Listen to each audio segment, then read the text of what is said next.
Hi students, this is Miss Toll. I wanted to show you how to watch movies on your iPad if your teacher assigns it in Schoology. So here we go.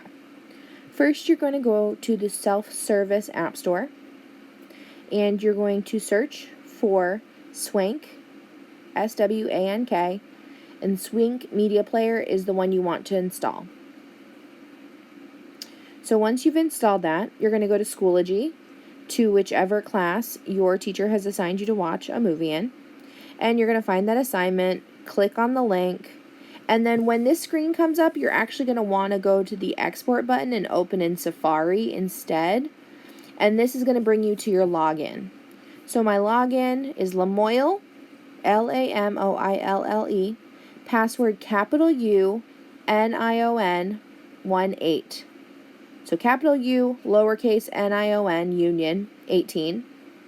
And then it's going to pop up, and you're going to hit the play button, and the play button is going to send you to Swank Media Player. Then your video will start playing. Hopefully you have internet that will support this. Once you're on the video itself, there is an option for subtitles or dubbing, and up in the top left-hand corner on the iPad. And I hope that you are able to use this. Happy viewing!